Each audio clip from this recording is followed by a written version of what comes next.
নির্মাণ শ্রমিক পেশায় নেই কোনো নীতিমালা, আইন থাকলেও তার প্রয়োগ শূন্যের কোটায়। এতে ক্রমেই বাড়ছে দুর্ঘটনা। অথচ জিডিপিতে 8% অবদান রাখা এই পেশাজীবীদের ব্যাপারে একেবারেই উদাসীন সংশ্লিষ্ট দপ্তরগুলো। চলতি বছরের জুলাই মাসে যশোর শহরের সার্কিট হাউস পাড়ায় নির্মাণাধীন বহুতল একটি ভবন থেকে পড়ে 2 প্রকৌশলী ও একজন ঠিকাদার নিহত হন। এর 1 মাস পর শহরের রূপকথা মোড়ে 10তলা ভবন থেকে পড়ে নিহত হন রডমিস্ত্রি সাজ্জাদ হোসেন। সে সময় অভিযোগ ওঠে নিরাপত্তা বেল ছাড়াই কাজ করছিলেন ওই নির্মাণ শ্রমিক। ঘটনা 2 মাস পেরিয়ে গেলেও সাজ্জাদের পরিবার যেমন ক্ষতিপূরণ পায়নি, তেমনি মেলেনি আইনি সহায়তাও। তারা কোনো সহযোগিতার কোনো হাতের আশ্বাস দিয়েছিল, কিন্তু তারা কোনো আমাদের কথায় কোনো কিছু, দেখা যাচ্ছে শুধু সময়ই যা নিচ্ছে, কিন্তু আমাদের কথার কোনো মূল্য তারা দিচ্ছে না, শুধু সময়ই নিচ্ছে।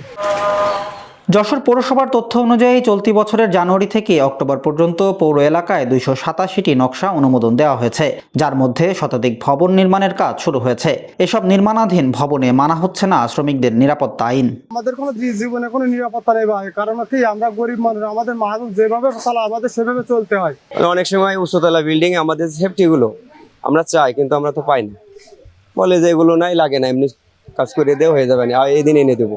সরকার যখন একটু গুরুত্ব দেবে, প্রশাসনও এটার গুরুত্ব দেবে, আর প্রশাসন যখন গুরুত্ব দেবে তখন ইঞ্জিনিয়ার বলেন, মালিক পক্ষ বলেন, কন্ট্রাক্টর বলেন, তারাও গুরুত্ব দেবে। কিন্তু যখন তারা কেউ গুরুত্ব দিচ্ছে না, সরকার থেকে গুরুত্ব না দিলে তো আর এইগুলো কেউ গুরুত্ব দেবে না। শ্রমিকদের অধিকার আদায়ের জন্য একাধিক ট্রেড ইউনিয়ন থাকলেও সেগুলোর ভূমিকা নিয়ে নানা প্রশ্ন রয়েছে। রাষ্ট্র চায় সাম্রাজ্যবাদের নির্দেশিত পথে এখানে সস্তা শ্রমটা যাতে বজায় থাকে।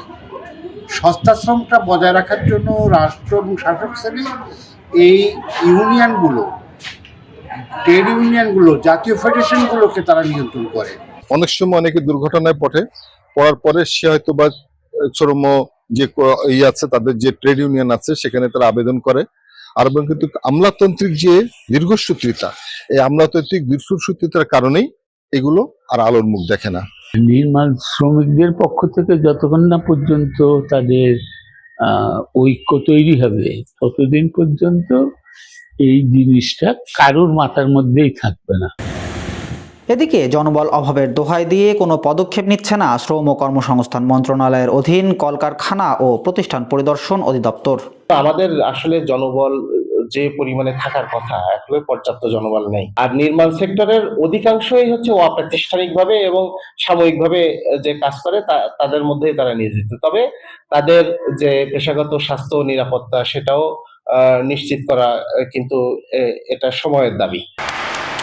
নির্মাণ শ্রমিক পেশায় সুনির্দিষ্ট কোনো নীতিমালা নেই, আইন প্রয়োগের ক্ষেত্রেও রয়েছে দুর্বলতা। জীবনের বিনিময়ে কিংবা পঙ্গুত্ব বরণ করে সংশ্লিষ্টদের দায়সারা কাজের মাশুল গুনছেন নির্মাণ শ্রমিকরা। একজন নির্মাণ শ্রমিকের অনেক সহযোগী লাগে, যদি গ্রাম্য ভাষা বলে জোগালে বলি আমরা। এই জোগালে একসময় রিক্সা চালক, একসময় সে যখন ধান কাটার সিজন তখন ধান কাটতে যায়। এতে করে তার যে প্রফেশনাল জায়গা, সেই জায়গাটার সম্বন্ধে তার ধারণা নাই এবং সুস্পষ্ট নীতিমালাও না থাকার কারণে এখানে বেশিরভাগ মানুষ দুর্ঘটনা পতিত হয় এবং তারা এর প্রতিকারও পায় না। আবাসিক, বাণিজ্যিক, শিল্প এবং অবকাঠামো নির্মাণে এই শিল্পে বর্তমানে প্রায় 35 লাখ শ্রমিক রয়েছে। রায়হান সিদ্দিক, সুবর্ণভূমি, যশোর।